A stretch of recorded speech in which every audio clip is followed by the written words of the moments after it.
I'm the crop production agent with the Post Rock Extension District.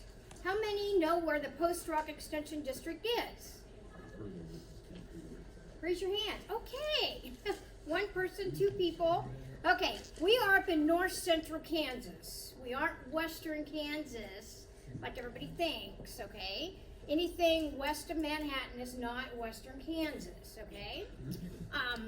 My county's on the crop production agent for those 5 counties, and the 5 counties include not only Smith Center, where my office is, Osborne, Jewell, Mitchell, and Lincoln. Okay, so it's pretty much, if you take the map of Kansas and put a hole up there where you're going to hang it, that's where I am. Okay? We also have with us today, and I'll let Jay introduce himself. Hi everybody, Jay Wisby, Central Kansas District. Salina is my office. K-State Salina is basically where our office is. That district includes Salina and Ottawa County. Minneapolis would be the county seat in Ottawa County as well. So I'm the crop production agent. Do the crop production agent and do a little hobby farming on the side. I say it's a hobby because it doesn't seem to pay. So. You're not alone, Jay. Yeah. Okay. And Sarah, you want to introduce? You remember Sarah? Yeah.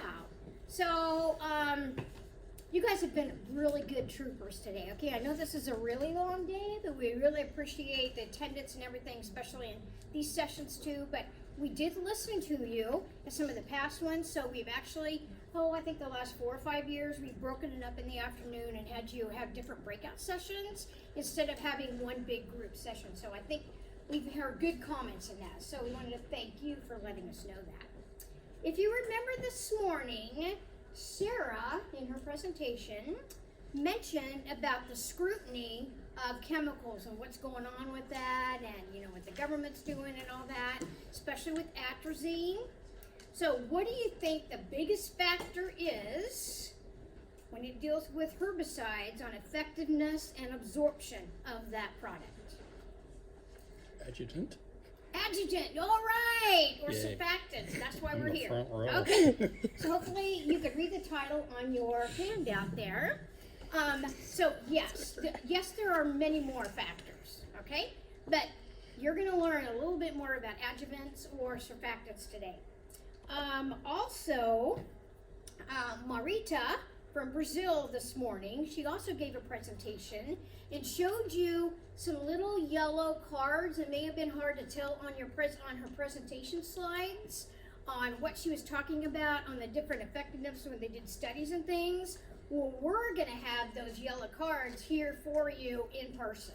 So we're going to show you the differences in adjuvants compared to oils and different things like that. So we're going to get you up and moving, and so you can see some differences here. Also, with those two things in mind, I don't know if you guys remember Dr. Jim Schroyer, our wheat specialist that was here. He was like Dr. Wheat at K-State Research and Extension, so I'm dating myself because I've been here quite a few years. But he was here over 35 years. Anyway, he made a statement that really stuck to me, was don't let you be the limiting factor when it comes to crop production. Let Mother Nature be the limiting factor.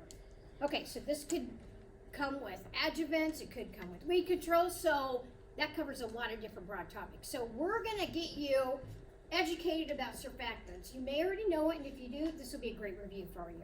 Okay? Alrighty. So let's just take a look at adjuvant or surfactant. What is the definition of that? What is the main purpose of that surfactant? Can anybody tell me? Don't make it more difficult than it is. Makes things work better. There you go. Here's your piece of candy. Oh, no, the other 2 sessions didn't get candy, so you guys are special. Okay? Alrighty. So it's a substance that you add to whatever your tank mix is to modify either the herbicide activity or the application characteristics. Okay? So 2 different things. So it just makes it more effective. Okay? So if you don't remember anything else, there are 2 different kinds of adjuvants. I'm not talking between crop oil, AMS, NIS. I'm not talking that, just in general broad topics. Okay? So we have utility surfactants, or we have activator surfactants. Okay? So there's 2 different ones, and we're going to show you the reaction of those two different ones. But the main difference is, let's start with the utility, okay? So it does not affect weed control, okay? Everybody agree with that statement? Okay. It modifies the application characteristics. So that's the key word there is applications. There's some examples there of what we mean by the different surfactants. Some drift reduction agents, okay? And a defoamer, because you don't want that to happen either, right? Okay, so that's utility. The next one here is activator, okay? So that deals with the herbicide effectiveness, not the application, but the herbicide. It modifies that spray characteristics, okay? So two different examples of that would be your non-ionic surfactant or your crop oil concentrate. Okay, so two different ones, utility and activator. Okay, so why are they needed? We kind of already talked about that, but bottom line is, number one, or I'm not going to read through these, but it helps spread that product out, doesn't it? Okay, what happens if you don't use a surfactant? Number one. Exactly, it bounces around. Okay, it doesn't stick, it doesn't stay on the surface. Okay, so it spreads it out, prevents it from bouncing. Okay, it also breaks down that wax cuticle. Okay, everybody probably in all your other sessions have talked about that wax cuticle. Okay, that's what you're trying to break down.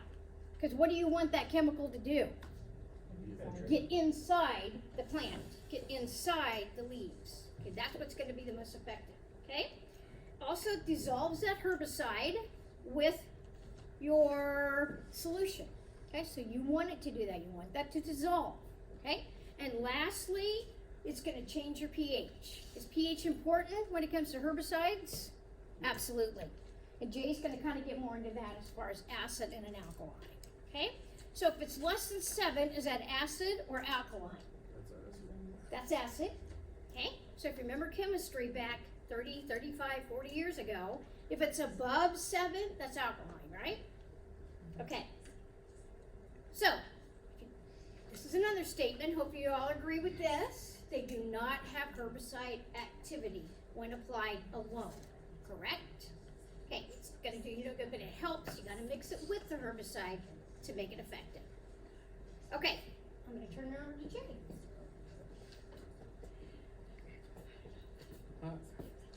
Okay, factors affecting adjuvant selection. There are several different factors you got to think about. Essentially, the herbicide chemistry. I mean, looking at the label, right, and understanding what the actual herbicide is calling for, whether it's NIS or MSO or AMS or whatnot. So the chemistry, there's a reason for what they want. Some things work together better than others. Water chemistry is another thing. Weed characteristics as well. Not just weeds, but also environment affecting the weeds and how they're handling. Environment would be the weather right at the bottom, and the concern for crop response. Some of these things are pretty aggressive at getting through the cuticle of the leaf, and in doing so, that ends up being a concern of crop response. You'd hate to bleach your corn white. Seen it done. I'm sure everybody else has too. So what is a quality adjuvant? Does anybody know what a quality adjuvant is? How do you determine a quality adjuvant? That's kind of a tough statement there. Essentially, there isn't like, you don't go through the EPA for adjuvants, and that's a good thing too, frankly. Going through that's another story, I guess. But essentially, there's a council of producers and distributors of technology that basically have self-governed themselves kind of idea. So it's a group of people that they put their own certification saying that we agree that this, their competitors all working together to show that the world that they're trying to produce something that's at least put some kind of stamp of approval on it that's not you're spraying water in a jug or something, right? You can go to the CPDA website and see who all is involved, because not everybody is involved with that. Whatever, I'm not here nor there, I don't care, but you can look at it and sure tell and see who's involved. But yeah, kind of interesting. I did get on that website. Not everybody's in there, but there's a lot. Okay, so surfactants in general. So in general, in surfactants, improves the dispersal. How the droplets fall. The spreading characteristics on the leaf, right? essentially what a lot of the surfactants are doing is reducing the tension of the water, you know. It creates wetter water, spreads farther. It just modifies the surface characteristics, so that surface tension that naturally happens in water, by adding, you know, essentially less than 1%, you know, a quarter per 100. That's a 1/4% of your spray solution. That's very little when you think about it as far as quantity, and it really impacts how that chemistry gets in the plant.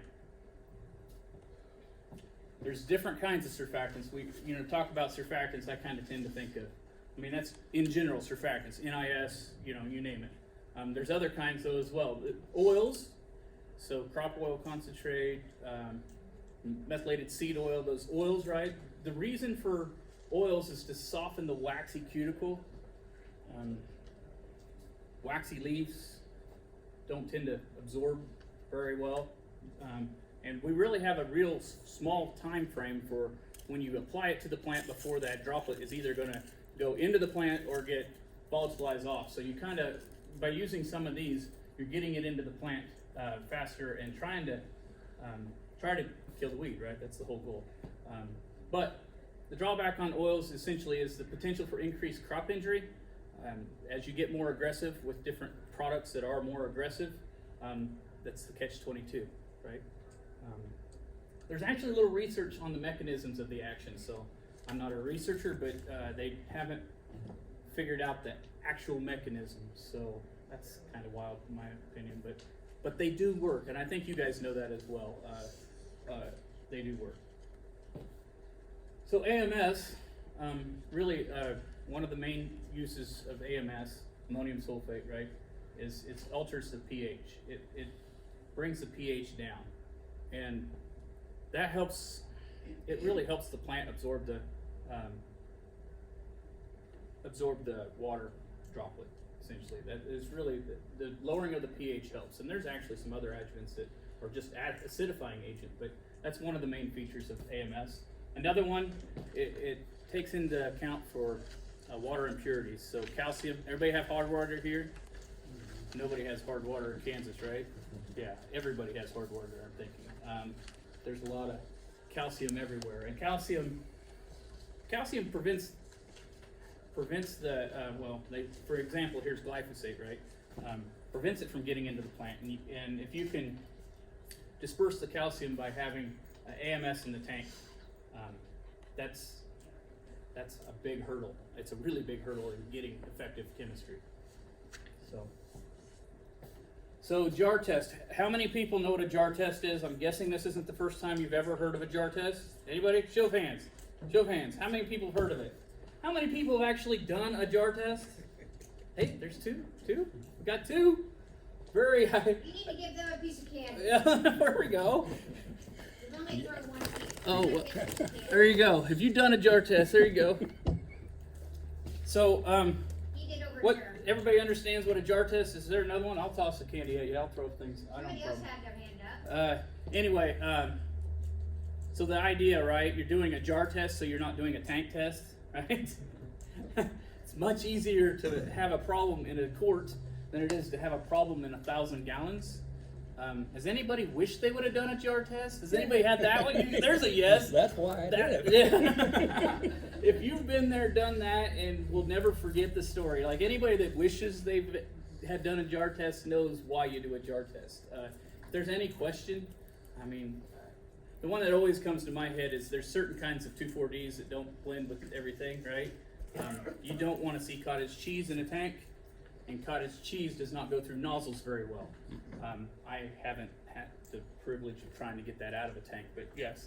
There are some compatibility agents would fall into the term, I would say, like utility agents, like the foam reducers or whatever, but they try to help things blend together, stay in solution. I mean, these products need to stay in solution for them to, you know, if they just go to the bottom of your tank, that doesn't work either. So you want adjuvants helping things stay in solution as well. So not everything works together. Oils and water, they don't like to combine very well. So doing that, you know, the physical incompatible components, you got to make sure they actually work together.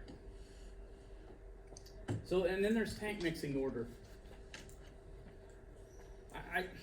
Tank mixing order, I think, used to be a lot more simple than it is today, right? Does anybody know how you know the tank mixing order? Should be on the front of your jug, right? Label. The label, right? That's really, make sure you read the label. It's not as easy as it once was. That's not as simple anymore. That's the take home there. I mean, yes, this is the general order of what it's been throughout history, but read your label. The label is the law, right? That's the real reason we have the label. And, you know, yeah, keep it with you. Read it before it's too late, that's for sure. So, you don't want to find out it didn't work because you got this out of order, right? Mm-hmm. Those things are expensive going in the tank, and every jug is whatever it costs. Whatever. We've all know the cost involved. This is really all I have for slides, guys, and this is intended to be really an interactive session. I want you guys to get up, enjoy your day a little bit here. We are going to go through and show you things firsthand in our fancy spray table over there, and we'll get to actually see things, and we'll go through this, and it's our own experiment, if you will. So yeah, come on up and we'll take a look at this stuff. We'll round up the NISs before we get into the oils, and then we'll go back into some other stuff. We do that in order because this boom, you know, we're not flushing every time we get the boom to create less, so we don't create much of a mess, essentially. But we have started with, we're going to change this nozzle too. We started, the first ones did AIXRs, the second one did just a true XR, which would be a flat fan. We have choices. Anybody else have a preference of what they like? Besides these two. Yeah, we don't want to do the same thing because what's the fun in that? We already got those. There's Turbo Ts, there's TTIs, and then there's true AI. Air induction, right? AI, everybody understands what that means? Somebody say, I don't care. Turbo T.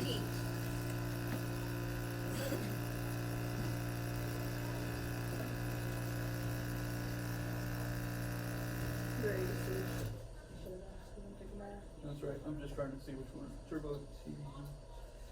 That's this one.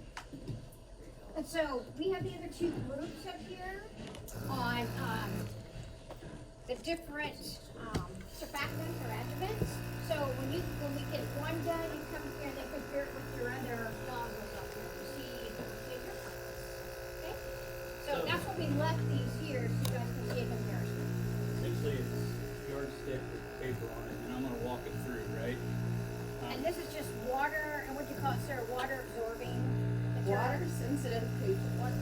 Yeah. So the rate controller on this operation happens to be how fast I walk through that. It's what it is, guys. So if I go slow, it's 20 gallons. If I go fast, it's 5. Or you know what I mean? It's all relative. I'm looking at these and I'm thinking I'm gonna say 15, right? So who has an app on their phone that calculates what your miles per hour are? I'm sure there is one out there. Just saying.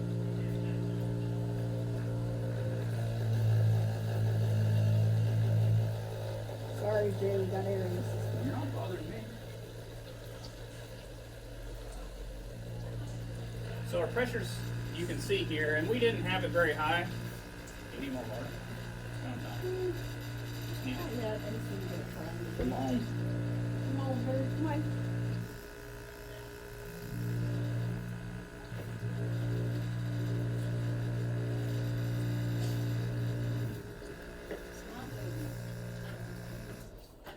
We kept our pressures fairly low because in our experimenting last night, that as our pressures got high, maybe I just wasn't walking fast enough or whatever, but it seemed like it was just wadding out for diesel. So we kept the pressures fairly low, hoping to see some differences in particles and droplets.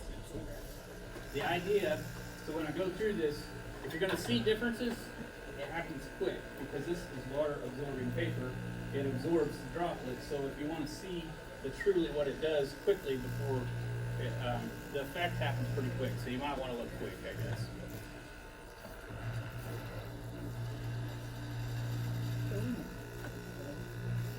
All right, looks like we're ready, Sandra. This is water. This is water. At whatever speed I'm going, coming through. come look at it over here. Okay. You can look at all Was the it still different, about 20, Jay? you have 3 different nozzles here. Correct. AI But it's working. and RT. So the littler they are, the finer they are. We had it pretty close to. We did. You want bigger or you want finer? So the finer will get more drift, right? Bigger drops, hopefully will reduce the drift. Yeah, you can see some difference there. How many of you use turbo tees?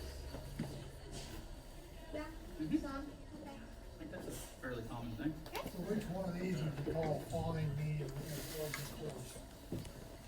The hands are fine, those are AI XRs. I mean, your water droplet size, would that be like coarse? That's very, yeah, the bigger one would be coarse. These would be the fines. There's itty bitties in there that you can kind of see.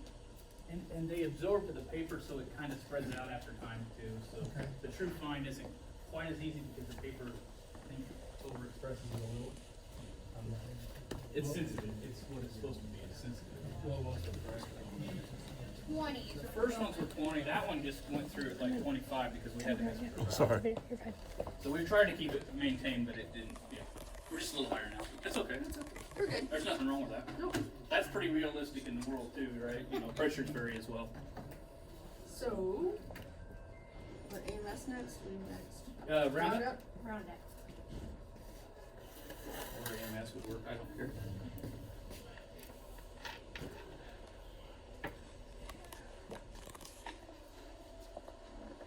There we go.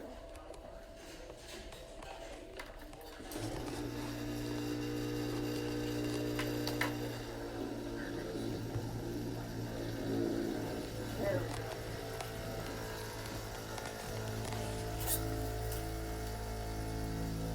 Alright, coming at you, Sandra. Ready. Ready, she's the catcher. Okay, remember this is Roundup. You guys can come on over here. So this is 20 ounces an acre of Roundup Power Max. There's a pretty big difference between that. If you look at these two, that looks like it has bigger.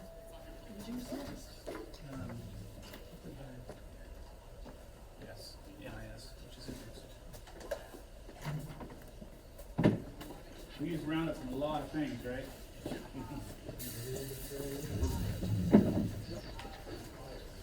So that, I mean, that's a pretty loaded Roundup, but then also you think about that, the rate of Roundup matters as far as your rate of surfactant, right? I mean, 20 ounces is not a high rate anymore. It used to be, there's been a lot of rate creep, I'd say. Okay, we're moving on to NIS. Preferences, what do you call it? Induce. Induce, okay.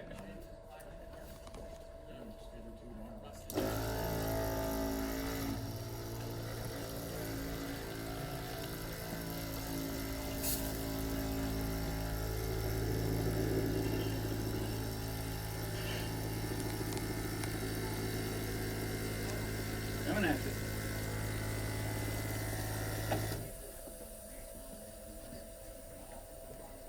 Okay, this was NIS, right? Go ahead and take a look. There we go. What's more than Quick, crop oils next. Let's see this. It's definitely different from that one.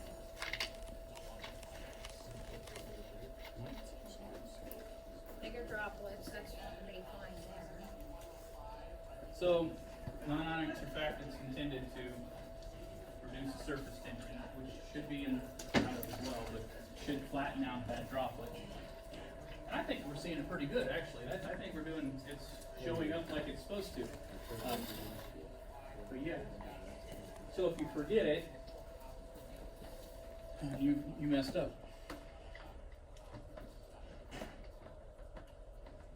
Need help? Got it. Got it? The next one we're moving on to is crop oil. Patience. I'm good. Crop oil. A gallon per 100 gallon, right?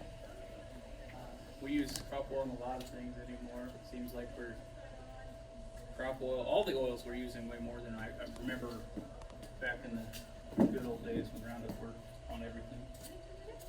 Yeah, got a couple of Roundup babies leading discussion on adjuvants.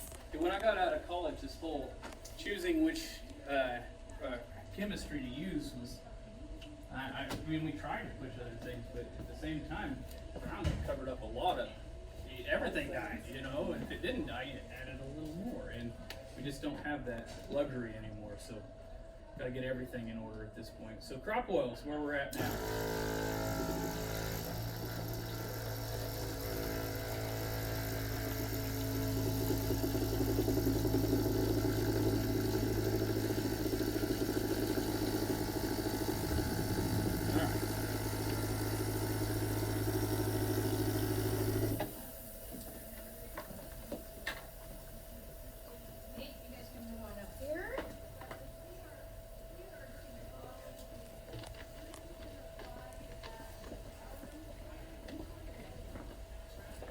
Crop oil seems to spread out. It's done it on all these nozzles. It really does spread out. There might be a reason you're using crop oil.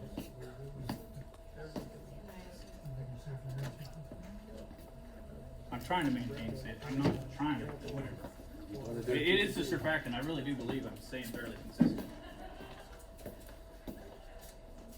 Or I wouldn't be inconsistent the same way 3 groups in a row, that's for sure. Like, well, eventually it would average out, right? And okay, so the next one we're going on to is a high concentrated crop oil. Superb, Winfield product, people would understand that one. Other people have their own. Nutrient has their own high concentrated. Other companies have their own. Essentially, half gallon per 100 instead of a gallon per 100, right? From a producer standpoint, or from the guy handling the jugs, it's kind of nice having to put in half as many jugs per deal. I mean, a gallon per 100 on 1,000-gallon tanks is 4 versus 2 jugs. Yeah. In there. So okay, we're ready to roll on this one, I guess.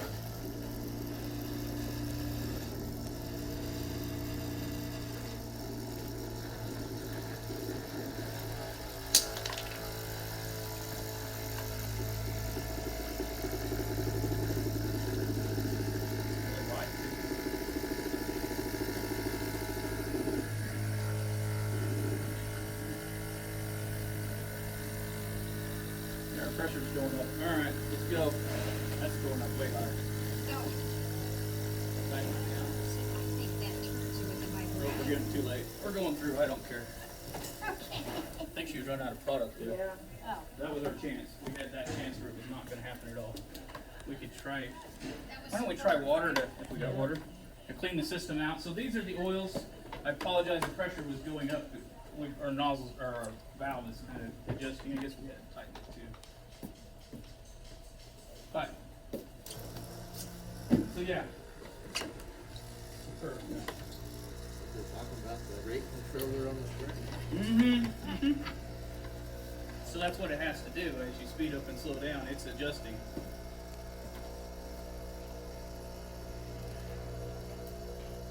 So does anybody know what interlock is? Drift agent.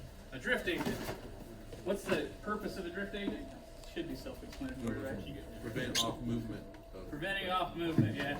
What does it do is what I meant to say. It makes your droplets bigger.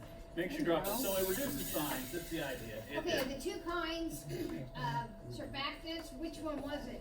Utility or activator? A drift agent. Utility. Utility. Females. Alright, we'll see.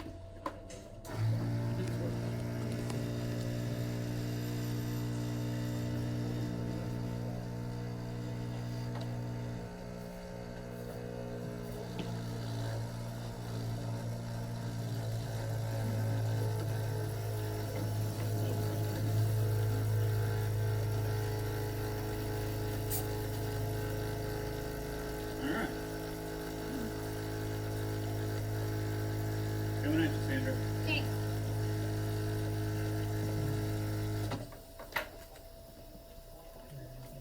Remember, this is interlock.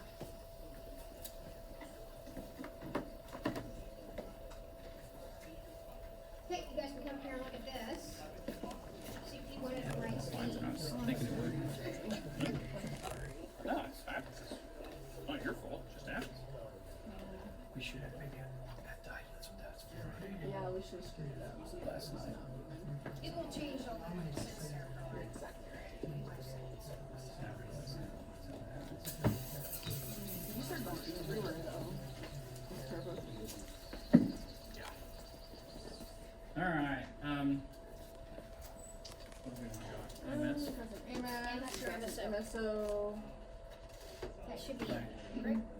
What's you?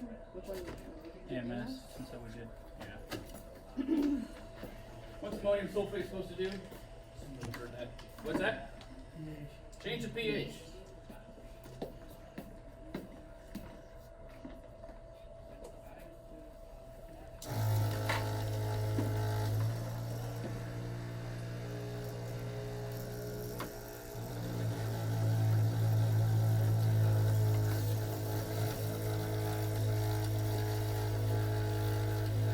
You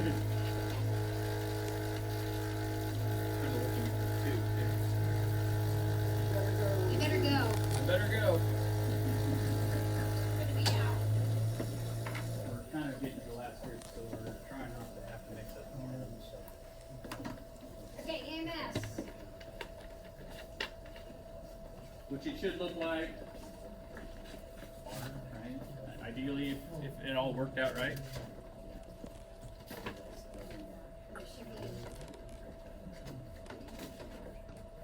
Granted, we mess with some pressures in the middle of this, so I mean, Yeah, the comparisons. the comparisons are going to be tough if you start messing with pressure. The only we got one more, and that'd be methylated seed oil. You guys are using a lot of that, I'm assuming, as well. I think everybody is.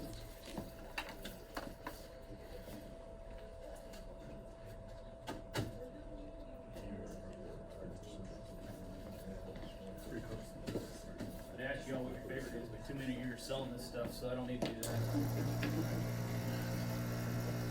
That's true. I wasn't wrong, was I?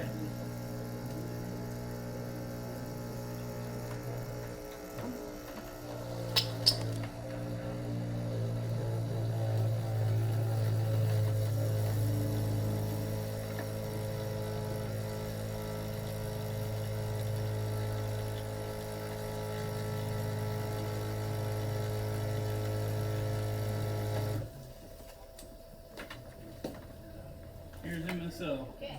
This is the completion of it.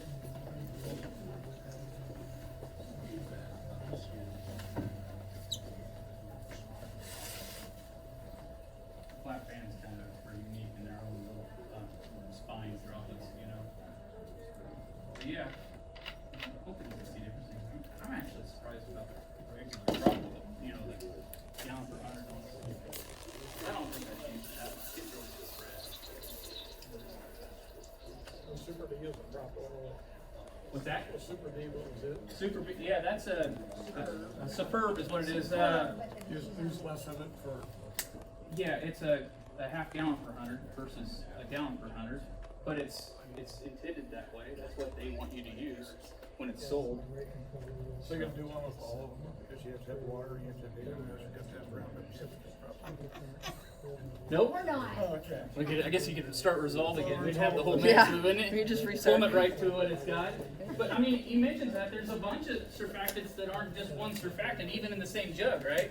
There's a lot of people selling, you know, drift retardant, foam reductor, AMS and NIS and all in 2.5 gallon jugs. It's kind of amazing to smoosh all that much in 2.5 gallons, to be honest. But there's a lot of those products out there, so, and they come out looking entirely different than some of these just surfactants. Is there any thoughts?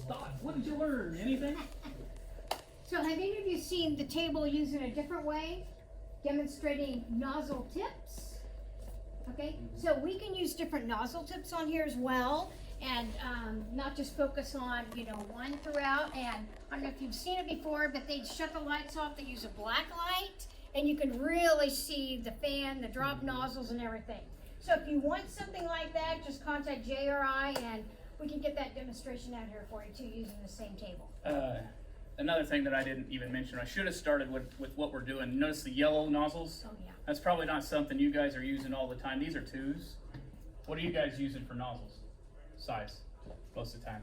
2s is pretty fine. I'm doing that so we don't overfill this thing, right? 2s is pretty small. What's that, 5s and 6s? 5 and 6. Shooting for 15 gallon on those, depending on how fast you go, of course. 15 to 20. 15 to 20, yep. Aiming for coverage, because that's what we need. Yeah, that's right, you need coverage. Yep. Trying to get the idea of killing the weed the first time, right? Because there's no weed that's harder to kill than the one that didn't die the first trip pass. Like, it doesn't matter. At that point, you're really playing from way behind. If it didn't die the first time, it's got too big, and B, it's stressed, and yeah, it's nearly impossible to kill it the second time now. You can hurt it. Making it dead is another story. And keeping it from even going to seed's hard to do. And it's kind of spooky when you think about having things that got hurt and didn't die when it comes to resistant management and getting things to not, we don't need any more resistance than we already have, and we already have too much. Somebody asked in another group, when do you know when to use, and I asked, when to use crop oil, when to use the two different things. So, You want to increase burn down? pardon me? You want to increase burn down, you use oil? Okay, Heats it that up. was said before, that was said before. His concern was actually the crop injury side. When do you know? Because if you're spraying over the top of a crop, Which we don't spray oil over top of crop. you don't Right. spray over. Okay, It comes down to the manufacturer to BASF gloves, MSO. okay, You're right, they do. Everything. They do. okay. You're Because- exactly right about that. If you read the label, and we stress that a lot to read the label on these different surfactants, it doesn't tell you which one to use. It said, if you use this one, use this rate. If you use this one, use this rate. So it doesn't tell you which one to use, but it tells you what rate to use. Some of that depends on A, what the weed you're chasing, B, the chemistry you're using in the tank. It's not just the surfactant that matters. I mean, some things you don't want to eat up more than they already are. Right. There's other things that maybe you can flirt with getting a little hotter, without really wishing you hadn't. No, definitely. So, there's some environmental concerns there, or not as far as, what drought stress and things of that nature, or heat stress. We spray in a lot of conditions that very rarely. Okay, so right here, we're not really demonstrating drift either, because there's no wind. I mean, that's not necessarily a good thing either, right? Right. We want some wind, but not a lot of wind. Boy, there's a whole narrow window there of when we can do things, and getting things done is tough sometimes.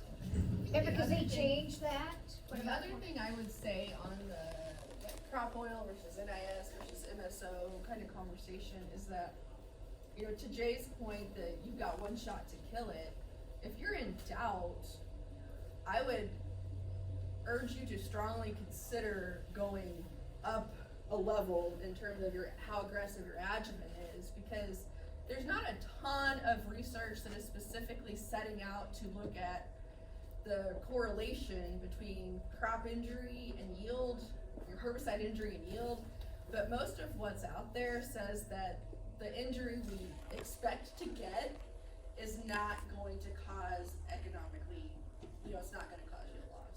Right. So but everybody's kind of stomach for that is different, right? If you're cash in ground and trying to make landlords happy, right? That's a whole different story than other things. So I know it's complicated. Yeah. So I say I would urge you to strongly consider increasing your tolerance for crop response. Right. Yeah. Any other questions that comes to mind? The last thing I was gonna say, and then open it up for questions, is if you guys want to have a little more conversation about this or hear a little bit more about it, the podcast, we do have an episode specifically on adjuvants. We've got an episode specifically on nozzle selection. We've got an episode on antagonism and tank mixes. So there's lots of listening pleasure available if you want to think about this some more, talk about this some more, want resources to take back and share with your employees or whatever. So just that resources there. She's being a little bit, there's a lot more than just 3 episodes, I promise you. There's a lot of topics she did not mention in that little, the War on Weeds podcast is what she's talking about. If you guys, I think you've seen it in your slides, but that's what it is. Check it out, it's pretty cool. So just Google War Against Weeds, and it should be able to come up, War Against Weeds podcast. So it's weekly until when? Pretty much we go weekly between Labor Day and Memorial Day, more or less. Then we get busy in the field, just like y'all. Okay. I mean, I guess the whole point is getting the right surfactant in there so that it works the first time, right? But yeah, questions, comments, good conversations, we're here for all of that. Okay, thanks again.